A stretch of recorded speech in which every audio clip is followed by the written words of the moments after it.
Welcome to Using Your Power. I'm David Andrew Wiebe, and joining me as always is Maveen, Kaura. Hey Maveen, how are you doing? I'm doing good today, David. How are you? I'm pretty well, a little bit tired. I had to stay up late last night to fix my computer. I was getting the blue screen of death in Windows 10, which who knew? It exists on Windows 10 and Windows 8 as well. So What'd you do to fix your problem? Well, I had to uninstall some stuff.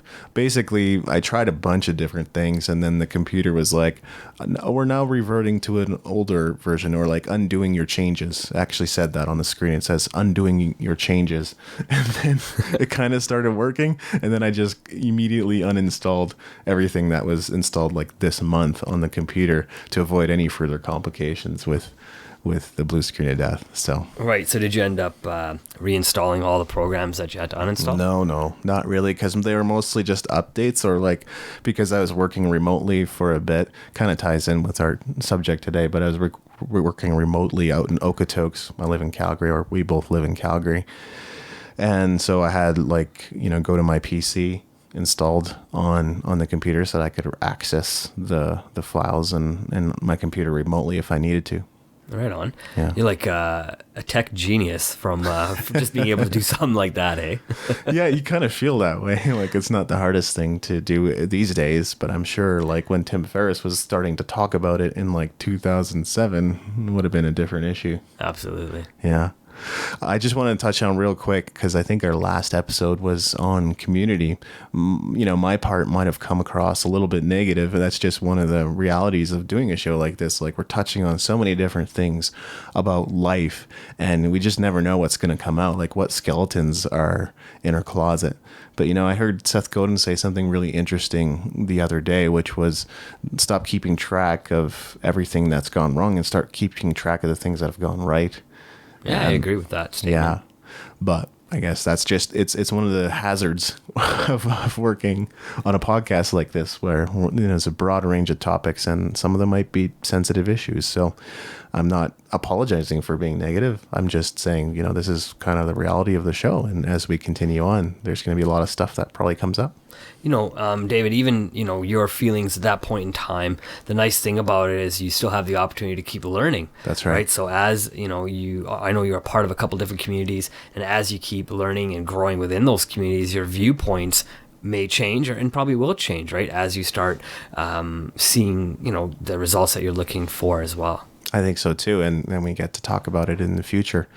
But we got some really exciting topics coming up, and today's is actually a fairly evergreen topic. It's never not going to be important in our lives, I think, and it's rest. And sure, we might find some kind of technology that allows us to get 4 hours of sleep in 10 minutes or something crazy like this.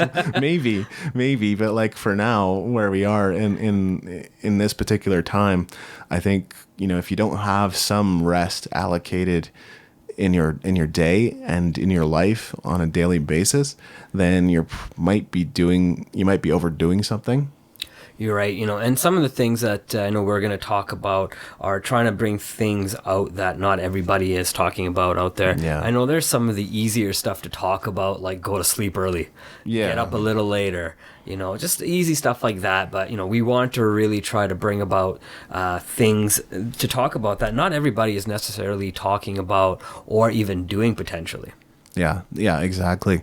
My first point might actually surprise you. I wanted to touch briefly on the phenomena of hustle, because so many people out there are hustling and grinding with this entrepreneurial culture. It's become all the more popular to kind of pull off your 15, 16, 17-hour days and then like wear it as like a badge of honor. And we see that a lot here in Calgary too, where it's like part of it, I think, is just there's nothing else to do. People just want to like work a lot. Right. Have you noticed that, Maveen? Well, it's either work a lot or they go out a lot, one or the other. Yeah. Okay. So it's like there's probably some partiers out there too, like any other city, right? Some people just want to go on the weekends, have a drink with their buds. I get that, and that's actually a form of rest too, in a way. Absolutely. Depending on the nature of the get together. I think you've just started reading off my points. Yeah. No, I'm just stepping on all your stuff, which is funny. Yeah. So this whole thing of hustle is like you're completely unbalanced. And, unbalanced is something I think Maveen and I understand well because of network marketing and how the things that we were taught. It's like, you can, if you want to be excellent in something that you care about, like business or basketball or golfing, which, by the way, I don't think all these things actually connect the way that we think they do. If you want to be excellent in business, it's a very different thing than excellence in sports. They're both mental, so there is that aspect to it, but they're not necessarily both physical. And that's a very, interesting contrast between those two disciplines. Or even creativity. It's like, it's a lot of meticulous work with your hands sometimes, like if you're painting or drawing, also a fairly different exercise. An entrepreneur might be like writing a bunch of stuff down, but the point being that, like, I could totally accept if somebody was seeing a goal in sight that they wanted to reach, and therefore they're sacrificing some sleep and some rest in order to achieve it. That I get. Like, let's say, for example, you're making $100,000 in your career and you have a side business and you're like, I see that goal in sight. I can make $100,000 of profit in my business in the next 2 months. So I'm just going to work a few extra hours to make that happen in the next 2 months. That's awesome. And I've even had people say to me, like some people who've bought my products, I don't think we know what we're truly capable of. And I agree with that statement. It's just more so, like, I wrote a blog post about it. It's called Crash the Car.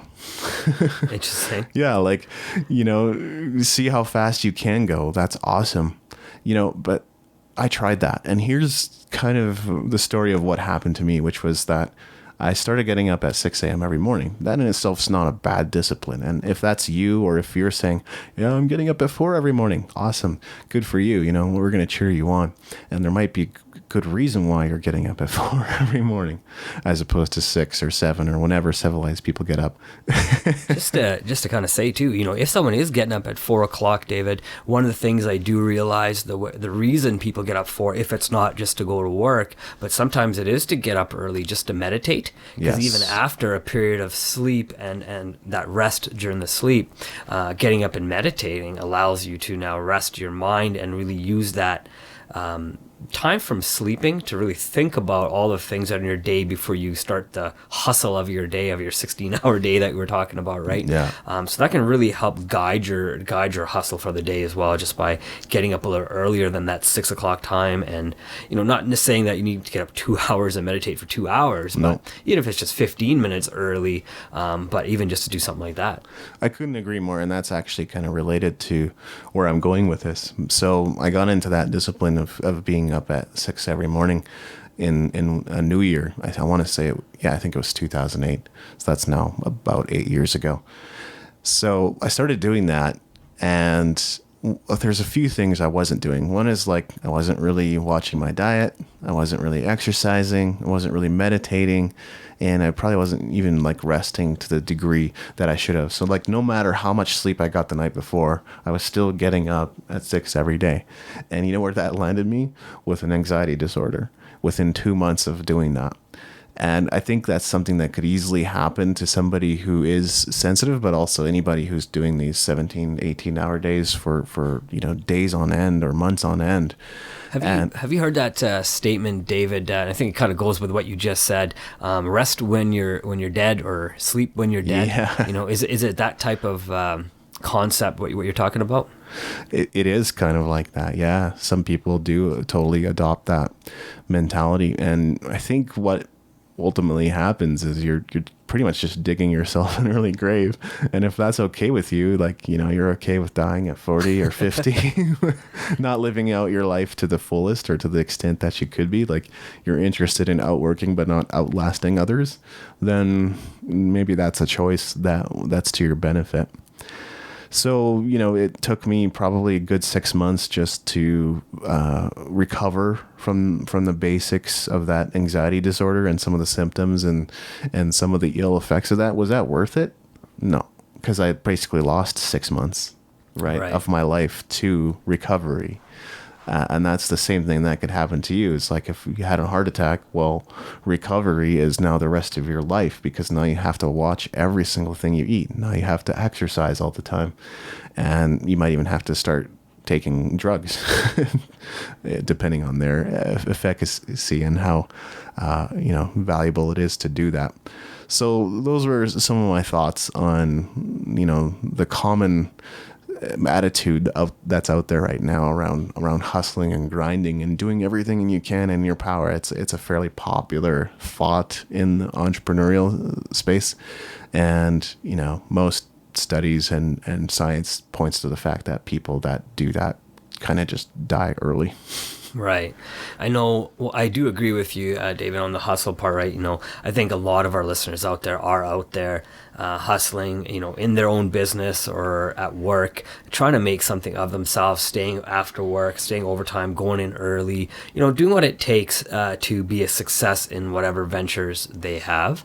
I think we're kind of taught that right from, even as a kid in sports, we're taught to put in the time and keep getting better. So I know, just kind of connecting a little bit of what you were saying earlier with the different disciplines, it is definitely a different discipline to be a basketball player, getting in there and practicing. But it's the same thing as hustling to be an entrepreneur and business owner, right? You got to get up and practice, and it's just a different type of practice, of course.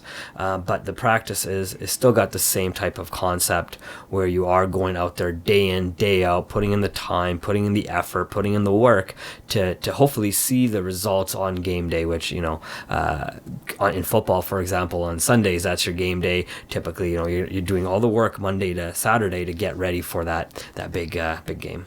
Yeah.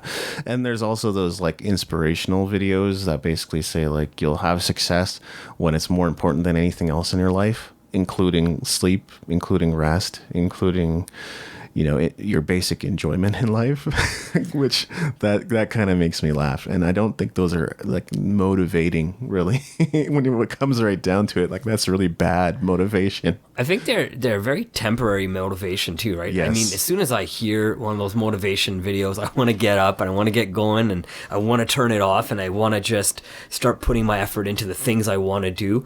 But again, if that motivation is temporarily and it's not within yourself, then that external motivation is really not going to push you daily, and then you got to listen to those daily motivational videos to get hyped up, just to get, go on that up and then come right back on that down of the roller coaster, and then come right back up the next day, listen to a different video or listen to a different audio, right? So it is trying to find that motivation within yourself and finding that reason to continue to hustle day in, day out, and finding even ways to rest in between that hustle as well, right? Because that is definitely important. You can't go 17 hours or 16 hours in a day and then hope that, you're making the best decisions with the right mind as well, because your mind will get tired if your body doesn't get tired.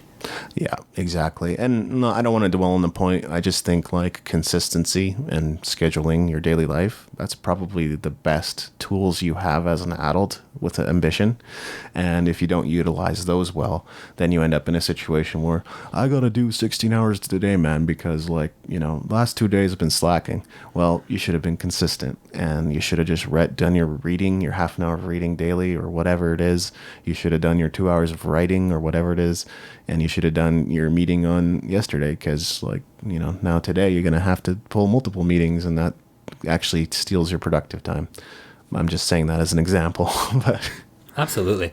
The next thing I had was reading, just kind of what you just said, as a way to rest. I think a lot of people these days are reading not only online, but reading their physical books and magazines and reading articles, in just many different places and on many different websites. I think finding what you enjoy reading, not only just your business articles that may be part of the industry that you're in, but also finding things that are part of your hobby, if it's on music or if it's in even if it's in botany and flowers or whatever you're interested in, really just finding topics that you're very interested in wanting to learn something, but finding a way of using that reading as a way to relax as well. I think a lot of times you're right. You said earlier, putting that 20 minutes or 30 minutes of reading, when you're trying to relax, I don't think there should be some sort of time limit to what you're doing. Yeah. That just kind of sounds to me like you're hustling and you're just trying to get that work in just to get it out of the way. I think the reading really needs to be used as a form of relaxation, and there's different places you can go and read too, right? I mean, I've gone out myself and just gone and read at the library or coffee shops. I've gone to parks. I've sat in different places in my home and just read, just finding, different places, a lot of natural light. I personally love natural light. Totally. And just finding ways to kind of absorb that energy around me too while I'm reading. These days, right now, I'm definitely, I used to read a lot of the business books, anything that I could get my hands on, articles that I found interesting. But these days, right now, I'm really trying to focus my reading on things that I want to learn about, more than just the business. Because I've read a lot of business books over the last 20 years, and a lot of them are saying a lot of the same things. But one thing that me and you talked about was really applying all the things that we're reading from all the different websites we were going on. If applicable. Absolutely. I think you wouldn't read something if you didn't find it applicable to you. You'd be surprised. I wouldn't read anything that I didn't find applicable to me. That's great. I really choose what information goes in my mind carefully, even by the authors that are writing these articles as well, right? Or books, when I'm reading them, right? Because they are going to influence you in your thoughts. They're going to influence you in your mindset. So, just finding those books that make sense and then going ahead and reading them. If I don't like time limits, but you do want to, I believe, at least read one full page before you move on. I know we talked about this really simple things you can do, and reading is one of them, right? In a way to relax. And it can open up your mind and really show you different ways of problem solving things that that are in the back of your mind that come out by reading potentially a fiction book or a business book, right? Or a business article or a fiction article. Let your mind rest, and then it will think of the solutions. Yeah, I think there's a couple of things there. One is this issue of stimuli. So like what goes into your mind, and that can inspire different ideas and different thoughts. Not to connect it all back to like work or whatever it is that you're, whatever goals you have that you're trying to achieve, but taking inspiration from different industries, for example, like you said, reading about hobbies or even just reading about flowers. Oh, I don't know anything about flowers. And maybe learning something about that will allow you to bring that into your writing or bring that into your business in some interesting way. So I really like that. And another thing that brought to mind was just an article that I'd read once, and it suggested that like, it's one thing to work and then rest and work and then to rest. It's kind of good to have that sort of rhythm. But if you're sort of still trying to keep focused on the work, then find something productive that's not exactly related to your work to do while you're resting. And then like reading books just happens to be a great thing to do for that. You can still keep your mind engaged, but because you're sitting down to just focus on the words on the page, it's very meditative and cathartic as well. Absolutely. And, as you're chatting here, David, you made me think of something that my cousin told me a long time ago about my dad. He said, your dad necessarily doesn't know everything about one topic. He knows a broad spectrum about a lot of different topics, right? And you kind of made me think about that because, again, I think that's where I get now my reading habit from as well. My dad listens to or reads a lot of different topics, that he may not necessarily be interested in, but he knows that he can then take that little bits of information and have a conversation with somebody, even if it's just for a few moments, and sound like he knows something about that topic and just engage with other people. Well, yeah, I think that's a great practice for like daily conversation, because you want to be able to relate to people from where they are. And then I've experienced so many times where, you're just sitting at a bar with some friends and they start going about hockey, and I'm like, oh my God, I don't want to talk about hockey, but okay, I'll bite, and, if I know enough or a little bit about what's happening in like Calgary, it's enough to carry on a conversation. So Absolutely. that's a great point. I'll move right into clarity here, but feel free to chime in there, Maveen. No, go ahead first. Cool. So I think I'm not even going to go long on this particular point. Basically, if you get a good amount of rest, you'll think more clearly. And if you are the kind of person that's hustling and grinding in your career or in your business or in your job, at some point you'll begin to get diminishing results from yourself. Not just your work, but like now your brain is foggy and you're not able to express things in the way that you would like to be able to. And communication is so hugely important in life and business and everything, that if you're not adequately rested, things aren't going to come across the way you want them to. And clarity is also this issue of, when you rest, you'll give yourself more time to reflect and course correct. And when we don't stop to think about what we've done, what was good about it, what was bad about it, what worked and what didn't, really we're just plowing through life with the same methodology. We're basically applying a hammer to everything, even if it's not a nail. I like that, actually. That's really neat. Yeah. So, I would not recommend doing that. People are not a nail, and your business is probably not a nail. The hammer has a specific purpose. It's for a nail. So it's really about using the right tools in the right situation, and that's the point to working smartly, which is something people don't really do. Seth Godin actually said, "What's the smallest footprint you can get away with?" It's a really interesting thought. If you're in business or freelancing or whatever it is you're doing in your creativity, do you have to have a Facebook account and a Tumblr account and a Pinterest account and an Instagram and Pinterest, on and on, Snapchat, on and on and on? Or, he suggested, what's the smallest footprint that you can get away with and still get people interested in what you're doing? And I think that's a great starting point for all of us too, but also an important consideration. Because if you're focused, it allows you to be more effective in that. So I think I like thinking clearly. I like having clarity in life about what's working and what's not. I like having clarity about the path ahead. And you can't do that without reflection, which is kind of ironic. I think you nailed it. The clarity on a path ahead. If you know where you're headed, then, we talked about earlier, maybe getting up 15 minutes earlier and meditating on the direction you want to go in. Making sure, even if it's, it's not necessarily the same way as closing your eyes, sitting cross-legged. It's not necessarily what I mean by meditating. Right. I also do mean sitting in maybe a room by yourself with a pen and paper, because I know that's a really lost art these days, but with a real pen and paper, so you can actually write it down physically and start talking, to yourself. I know that kind of sounds odd, but really talking to yourself and saying, what direction do I want to go? What did I do yesterday that allows me to go in that direction?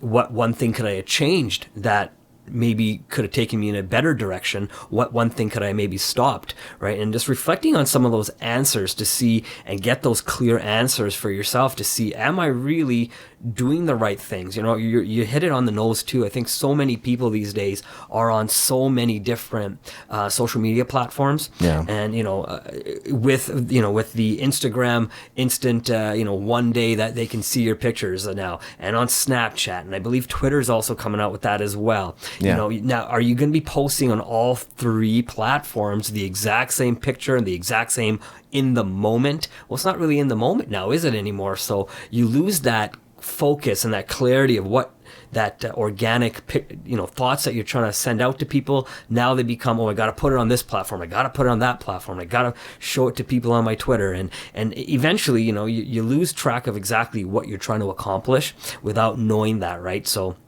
using those few moments each day to really sit with yourself or, with somebody else and brainstorm, right? I know me and you've done that on coffees, and we say, this is kind of where we're headed, and we just try to get a clear idea of what's the right direction. Maybe are we thinking right? What did we miss out? Because I have read different articles, you've read different articles, and you're able to pull out different information that helps me and myself that helps you, right? So using that information to help each other in the direction that we know that person's headed in makes a huge difference, right? And it's easier to help, use your thinking with two people's mindset versus one person's mindset that may not be clear because you're always doing those things that you've always done the same way. So you're not really allowing yourself to think differently. And by the way, I had my Instagram account hacked the other day. Oh, nice. Yeah, I managed to kind of, recoup the account before it went to total crap, and it gained me a bunch of followers. But that's just because, the picture they put in was provocative, shall we say? Well, that does sell, doesn't it? It does sell. So, everything's fine for now. Anyway, I've managed to lock that account, but the point being that if you have too many social accounts and you get unfocused and you're not paying attention to one of them, you don't know what's going to happen. On the other hand, if you just had a Twitter account, you'd be on top of it all the time because that's the only thing you'd be looking at, and you go, oh, you would know the moment somebody hacked it, as opposed to like coming to it later and finding out, oh my gosh, I can't believe this. Somebody hacked my account. What do I do? In that moment you panic. So that's another point to clarity as well. Absolutely. I think when we wrote this out, I know we spent time writing our points out separately, but when we start talking about them, these points they kind of really start coming together and they start flowing, David. Yeah. Well, so one of the things I wrote down after clarity, or part of clarity, is taking a bath. I know it's something that not everybody likes to do because everybody wants to take a shower, get in and out. But sometimes taking the time just to sit down and relax in a nice warm bath or whatnot in a hot tub. I do that. I actually combine it with reading. Right, exactly. I combine it with just listening to music sometimes, right? So just having that music on in the background, just closing my eyes for a few minutes, listen to some nice, I typically listen to classical music while I'm in the bath. Kind of sounds odd, but, for me, it really helps calm me down. It helps open up different channels of my creativity versus listening to just hip hop music while I'm in the bath. It doesn't really necessarily help me relax as much as I really want to. So I find just different ways to taking a bath, right? So not long, maybe 15 minutes or so, or even a hot tub. I'd love to sit in a hot tub longer, or even a sauna. I know it's not exactly like a bath, but it is, I guess, a certain type of bath in a hot sauna, right? So just doing stuff like that will help you not only relax, but also give you that time to think and reflect on what you're doing in the moment, as well as what you need to do next, potentially. Yeah, just keep a notepad handy because you never know when those crazy ideas might hit. You're just sitting in the tub. Yeah, try not to get your notepad wet, or I've done this where I've taken my phone with me, and I'll try not to drop my phone in there. Nice thing these days, a lot of the phones are waterproof, so you can definitely take and type those things out on your phone too. But I do like the idea of being able to write them. If you can remember it for after you're out of the tub, absolutely write it at that point. Really use that time to reflect on what you need to get done, not only with your work, but also with your family life too, right? Because all that is interconnected on making sure all that is balanced. Yeah, and here's a little hack. Like, I think you could probably use a dry erase marker to draw on the tiles if you needed to, and then it would easily erase as well. That's an interesting idea. I never even thought of that. Yeah, so that's if you need urgent idea taking, if you need to do that, then dry erase markers could probably work pretty well too. Could I use the fog in my bathroom windows and just write on the fog too? Yeah, you probably could, okay. But then that'll dissipate much easier than your dry erase marker. For sure. Yeah. So, and I think another topic with rest is energy. I think there's a few different things that give us energy, but there's this cycle in life of, day, night, day, night, day, night. And, you can live by whatever cycle you feel is right for you, or whatever cycle works for you. So there's no rules saying that you can't, get up at 3 a.m. and then go to bed at 3 p.m. You absolutely can. But I like to take advantage of the natural daylight if possible. So I like to kind of create a cycle that works around your normal cycle of day-night mechanics. Mechanics. It sounds like a video game, but we should pitch that to Xbox. Yeah, maybe. When you have the proper energy, you'll work more effectively. You'll be able to do the tasks you want to do. You'll be able to absorb the things that you read. You'll be able to enjoy that bath maybe just a little bit more if you're rested. I think this issue of energy is really important in this age where, there's the pharmaceutical drugs, there's adrenal fatigue, or like chronic fatigue. There's various there are various things that are affecting our energy, whether it's just like these Wi-Fi and radio signals, or media. Even if you watch TV for a long time, does it give you energy, or does it like begin to suck that energy out of you? Or just staring at a blue screen all day, those are the kind of things that can begin to weigh on your energy. And I think when you're feeling good, you'll naturally enjoy yourself more, and then you'll just find more enjoyment in life. And if it's not about that, then what is it about? And that's why the 15-hour days are ridiculous, because where's the enjoyment in that? What's it for? Again, if you have a clear goal in mind and you're sacrificing a short period of time, I'm totally with you, and I'll be the first to cheer you on. But if you don't have an end goal in mind, it's not worth it. We need to get enjoyment out of life too, or else what is it about? I think you said it well, David. The goal that you have for your big picture should energize you as well, right? True. A lot of times people are just kind of going through the motions. Now, I know for a lot of our listeners that are listening to us, they probably do have goals, big goals that they're going for and they're looking to attain, and just looking for that additional, push to get into where they want to be, to that next level, right? And having that moment of rest, and like you said, if you're sitting down watching TV for 3 to 6 hours, or maybe even 8 hours a day, how can you get the energy to go out and do the things that you need to do? Because really, you're just sitting on the couch and giving your energy to the TV, and the TV is really just giving you that same energy back, right? And now you're just watching all these different shows. Once in a while, absolutely sit down, watch a game, watch a TV show that you enjoy. Yeah. But, if you're doing it every day, like the common North American, spending 6 to 8 hours a day on the TV, on the computer, not working, but actually watching TV or YouTube videos, and not really using it to learn something from it, but just using it for entertainment purposes, you are using that energy and putting it in places that it may not be most effective. Yeah, and I think partly this idea of staying in motion. So when you're in motion, it's easier to remain in motion. But when you stop, especially for longer than like 30 minutes, maybe an hour, I guess you'd have to just check for yourself and experiment and see. But I find, I'm just going to lay down and watch this thing on Netflix for half an hour. And then it gets much harder to get back up. So if you want to be in motion, stay in motion, keep your mind engaged. Right. I know we were talking right before we started recording this, we're talking about binge watching, Yeah. And that does take a lot of energy as well, because it's all mental energy that you're expelling, right? Because you're watching this drama that you're really being brought into, right? And you almost become a part of that drama that you're watching on TV, at least, right? And then you really want to watch another one and another one, and you're lowering your metabolism by sitting on that couch as well, right? And now your body's not using as much energy as well, right? So that can also make you fat. So just a little bit different way of thinking about how your body's using that energy if it's not actually in motion. Yeah, exactly. So that ties in really nicely with the point on energy. What other things can we do to rest? I just to kind of hit on some of the stuff you were talking about, energy. There are energy drinks out there as well. Just wanted to kind of mention that. I'm not going to say any one of them are good or bad, but I know there are good and bad ones. Good and bad drinks out there. One of the things that I actually heard was we're talking about taking a bath, right? So after you take that bath, it's hot, it's warm. It does actually take away a lot of energy as well, because it does help you relax. One of the ways to increase that energy right away after is jump in a cold shower right away.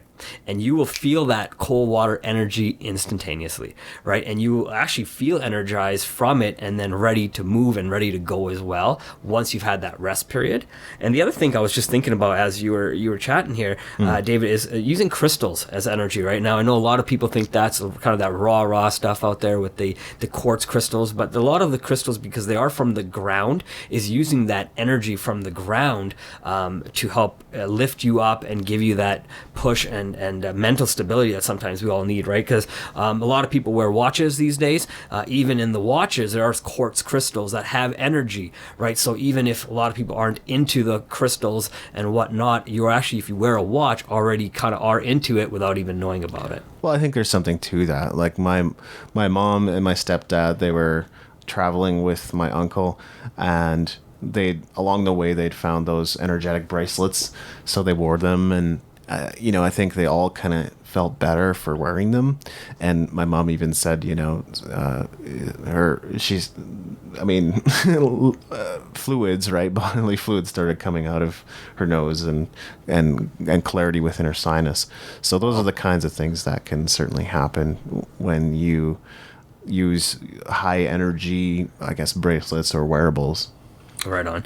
Well, one of the things that you can also do to relax, kind of while you're wearing this bracelet is, maybe go for a walk, right? Yeah. I think a lot of times people think that resting is about sitting still and just kind of not really doing a lot. To a lot of people, that's resting. But even going for a walk, I know it is a little bit of a physical exertion that you got to put on your body and yourself.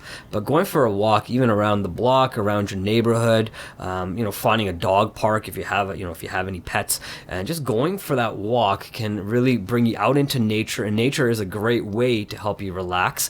Myself, I enjoy hiking, and me and you, I know we've gone to a place actually really close to our house. It's unbelievable. Surprising. Big Hill Springs, right? And it looks like it's outside of Calgary. It looks like you're in the mountains, but really you're in the wilderness. There's a nice little creek that runs through, and just kind of going in there really was able to give me the energy that I needed to kind of help me relax my mind, so I can then focus on the things that are important when we got back, to doing something like this, as an example, right? So, just little simple things like that. And if, again, go for a walk that you enjoy going for. Don't put a time limit on it unless you have to be somewhere right away, right? I enjoy walking first thing in the morning, or typically towards the end of the evening as well. Instead of sitting on the couch and watching TV, I like to go for a walk. Now, depending on where you are, we're in Canada, so it does sometimes get to minus 30 here in winter. That's the problem. So it's not necessarily the best time to walk when it's minus 30 and the wind's blowing pretty hard.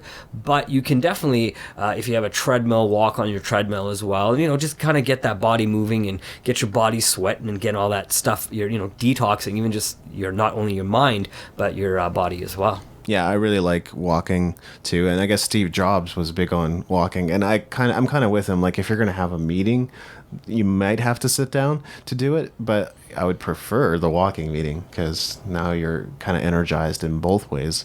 You're walking, so your body is pumping more blood, and now you're thinking better and more clearly, so then it becomes a more productive meeting. That's true. Have you ever spent time on the phone with maybe doing an important phone call, and you find yourself standing versus sitting, and then find yourself pacing back and forth?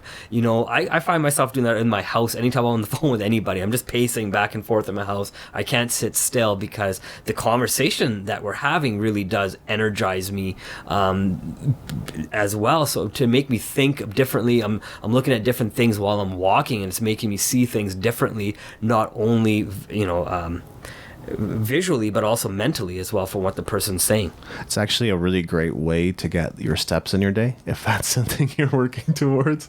I've done this a bunch of times. It's like, I don't know why, I just had 3 phone calls today, and like that got me my 5,000 or 6,000 or 7,000 steps. Oh, wow. Yeah, it's pretty amazing. If you just keep walking and pacing back and forth, what can happen. So you get a lot more movement out of your day.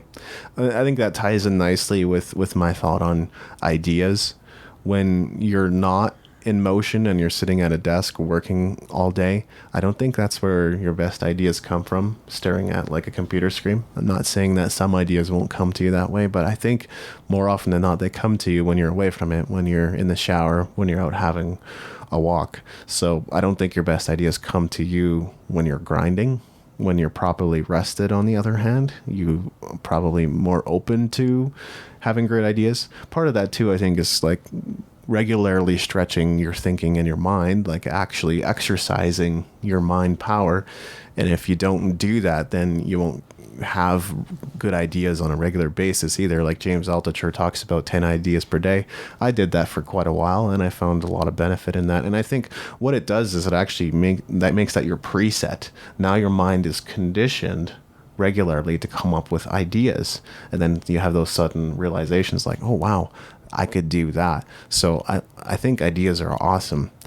And also you just want to give yourself an opportunity to think away from your desk, period. I think that your best thinking, unfortunately, is not going to come from sitting in front of your computer. No, you're right. When you're staring at your computer, you have a one focus, one track mind, unless you're researching, right? And then unless you're researching a topic and looking for certain ideas, based on whatever you're researching, right? But if you're looking for clarity on some of the ideas that you're thinking about, you're right. Sitting in front of a computer may not be the best, right? I know a lot of times people go for walks or they find different ways to relax, and in those relaxing moments, it allows your subconscious mind to really think about stuff that you're not really focusing on, and those ideas just pop into your head, right? I mean, I do my best thinking. It's funny in the shower. I just literally will stand there, let the water flow on me, and those ideas in the same way just seem to flow on top of myself. So I'll think of these different things and I'll write them down when I'm done and apply those as well afterwards. Well, sometimes with like blog posts, I'll get stuck and I'll just go up and go to the bathroom, and then the next sentence will come to me just like that. So I think that's a testament to this idea. What other things are good for relaxation?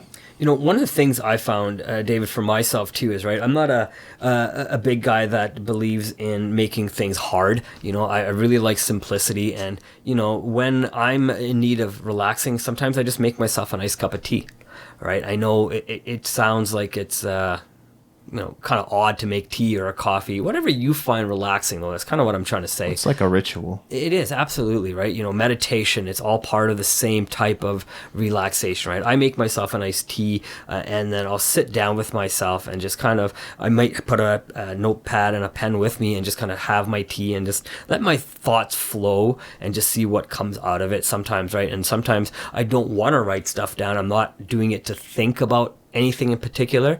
It is just really truly sitting and enjoying the scent of the tea, the taste of the tea, and just that moment, right? And just being caught up in that moment and not really allowing myself to focus on other things, right? Because I find when I'm having that cup of tea, not only am I getting the benefits from the nutrients that's in those teas, but I'm also allowing myself to just, do nothing, and sometimes doing nothing is their best relaxation. Yeah, well, it's a form of awareness, I think, and presence, being present in the moment. When you have awareness of where you are and who you are and what you're doing, I think there is a lot of rest and peace in that. It's when we project ourselves into our future that there's so much unrest. I think so. You're right. You said it. It's always thinking about what's next, right? And that's where that hustle comes in, because yeah. When you're hustling, all you're doing and thinking about is what's next, right? And there are times that are important to hustle that 15, 16, 20-hour days, right? I mean, if we didn't have doctors here that put in the 16, 18-hour days sometimes, and they called it quits after 8 hours, we'd have a lot of people that wouldn't make it on the surgery table, right? So we do need people who put in that time to hustle. But then, even with that said, the doctors do take a break from that after they put in those days, right? So that's important as well, right? And, there's a reason they call it a coffee break at work. It is to mentally detach yourself from the work that you're doing, spend a few moments with some people that you work with or colleagues, or even if you're working at home as an entrepreneur, or even if you're a blogger and you're on your computer all the time, it is important to step away into a different area of your home or of your office, and just really just allow different things to happen, different conversations in the background. Sometimes I'm not a huge fan of office politics or coffee. What is it called? The water cooler conversations. I'm not a big fan of those kind of things, but in those conversations as well, you can still learn a lot from people all the time, right? So I'm getting better at that. I'm not working anymore, so it's really tough for me to get better at it. But instead, I'm focusing on building a brand and building a product line, right? Instead, but with that moment that I'm working and sitting and having a tea, it really allows me to think of ways to focus on to the future if I need to. Yeah. I've been watching a little bit of Star Trek TNG lately. Really the best Star Trek. Right on. Right on. And there's an episode in season 1 where Captain Picard is trying to learn this language, and he's really stressing about it, and he's trying to figure it out. And of course, Counselor Troy is there, and she said, it'd be really good for you to go and take some time and go to the holodeck and just like recuperate. And like when you're half betazoid and your mind's being read, of course you're going to agree with a statement like that. But sometimes, it takes that outside stimulus for us to go, oh, right. Yeah. I think, stepping away for a while will be really good. Yeah, I agree. Yeah, absolutely. And I had that a little bit when I was away with Okotoks too. I just kind of step away from the usual life and live a slightly different life for a while. And that was really great for me. Awesome. I think, tying that all in, a few things that I've already mentioned, but I think it's totally connected, which is productivity. So the productivity is something we could definitely do like an entire podcast on, maybe even a series of podcasts on, because there's so much to say. But like, we have to define what productivity is. Is it just getting like a ton of stuff done? I don't like to mistake quantity for quality, because you couldn't do a lot in your day. You can check off a ton of items, but was that productivity? Was that focusing on the right things? Was that doing the right things? How much big picture thinking did you actually get done? How much game planning in your life did you actually get done? Or did you just write a blog post, schedule a blog post, post to social media, and you just kind of went from one thing to the next without thinking about the value of each of those activities? Because trust me, there is a scale. It's invisible. We can't see it, but there is a scale of importance, and some things are much less important than other things. And I also think there's really no point in pushing yourself unless you know what it's for. I already mentioned that, so I'm not going to talk more about that. For sure. To be productive too, David, one of the things I just wrote down quickly as a note to myself was to have a list, right? I'm a very list-oriented person. I know a lot of the people out there are list-oriented people. There's people out there that don't believe in having a list, and either way is fine. Whatever works best for you to be able to accomplish what you need to accomplish on a daily basis. Especially if you're going towards some sort of goals that you've set out for yourself. Doing the things on your list that will not only give you the best results, but also make you the most productive. Because if you were to look at a list of all the things that you have on your piece of paper, there's probably stuff on there that really don't need to be done, and there's probably stuff on there that you could probably take off the list, maybe delegate it to somebody else, so you can be more productive in your 8-hour or 10-hour or 12-hour day, right? There's so many things that are fighting for our time and our mind, realistically, right? So if you're reading, and what we're talking about earlier, reading and looking at different social medias as well, right? Find the right time, schedule those things as well to look at it and interact with your the people that you want to interact with on social media as well, right? Because if you're not, then you're not if you're looking at your phone or your computer every 15 minutes to see if someone's commented on your picture that you put up on Instagram as an example, you're not really being productive unless that was something that was part of your campaign, right? So if it's just you have to make sure you're doing it for the right reasons, and you're finding ways to Yeah, well, I think I like the idea of like working backwards. So like starting with the end goal in mind, and then figuring out what tasks you could do like on a daily basis to actually work towards that goal. Because if you can't come up with like concrete action steps to get there, it's like not a goal. It's just some, fluffy in the air sort of idea that you haven't really fleshed out yet. If you don't have an action plan, then there's no point in having that goal. And I actually had this conversation with somebody else I met at a show home. I met you at a show home. Absolutely. And I told her about this idea of like working backwards with your goals, and she said, I had never thought about that. So obviously it's something that maybe not a lot of people have heard of. Yes. So starting with the end goal in mind, so whatever it is that you're looking to accomplish, and then you see yourself in that future time when you've accomplished that goal, and then starting now, what's something you could do today, what's something you could do tomorrow, what's something you could do the day after, every single day towards the accomplishment of that goal. And that will be working backwards. I think that's an excellent way to develop that game plan as well, right? You find that steps it's going to take, you have your end goal and what steps it's going to take you to get to the end goal. That's right. And you list them all backwards, and you start at the last one that you listed as your first point of place to start, and you start doing all those now in order of working backwards, but really now you're working forward from your end goal, right? And adjusting as you need to, and making those goals come to reality. Yeah. Was there any other points that you wanted to mention there? Yeah, absolutely. So there's one last point on here that I had, rest. I think one of the best ways to rest, for myself sometimes is just meeting up with friends.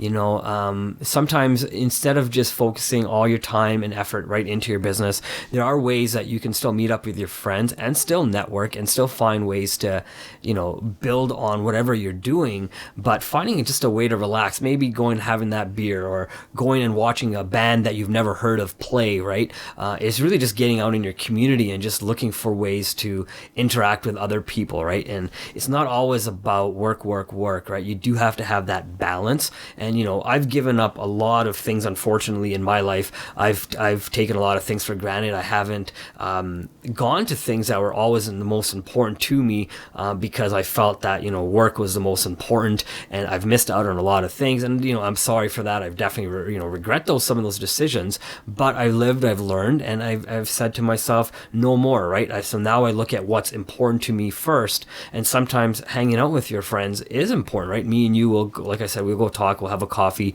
we'll go do those things, we'll go out and go to nature as well, right? We've done those things, we've gone to Banff as well, and we've just kind of done those little things that require us not to just always focus on building a brand or building a business. It's also, hey, how can we be friends outside of this brand and business as well, right? Yeah. Because there are two aspects of that, right? So I think hanging out with friends or meeting friends, even for a coffee or a drink, if you do have drinks here and there, is not a bad thing, right? As long as you understand why you're doing it and how it's going to help you relax, so you can then focus on what's necessarily down the road. I will also say, like, for a musician's life, generally there is that period of just woodshedding. If you don't do that, you don't become a master of your instrument, whether that's your voice or some other instrument you're playing, like a guitar or drums. So I think some sacrifice is needed there, Maveen, and maybe, sometimes it is hard to look back on those things and recognize that, okay, I missed that wedding and I didn't go to that funeral. Like, you start to feel kind of bad for it, but at the same time, like, depending on what your goals are, sometimes that's a necessary sacrifice. But if you can do both, I would say that's probably the better way. And I agree that, like, finding time outside of business or outside of recording a podcast to hang out and get together is invaluable, and it's needed. So on that point, I have to agree, but just a little bit of pushback on that idea that you can't be unbalanced. I think you can. It depends. And that's definitely something we can hit on another topic. I think Yeah. Talking about unbalance, I think, is a great topic to talk about versus balance and unbalance, because I do think you can be unbalanced for a short period of time. Yes, exactly. But I think over a longer period of time, being unbalanced, I think, not only creates problems, in your relationships potentially, but also health problems that can occur too. Although you're headed towards this wonderful goal and dream of yours, but what's good is it if you and your wife split up, or your girlfriend and you break up, or you get some sort of disease because you've put all this stress on your body, and now all the fruits of your labor are not being able to be enjoyed in the future because you've made yourself sick, right? So, definitely I'd love to talk a little bit about that too. Yeah. And I think we've hammered that particular point home. So Absolutely. I'll leave that. So there's our thoughts on rest. Episode 7's been all about how you are using rest in your life, if you're getting the proper rest, and if you're thinking about rest, whether or not it's actually part of your awareness, part of your consciousness. And if it's not, then hopefully we've given you some ideas to think about how to incorporate rest in the right way and finding a balance and finding a equilibrium that's right for you. So this has been Using Your Power. We're thankful that you've been listening, and we hope to connect with you again soon. So you can find us online at usingyourpower.com. Thanks again. Thank you.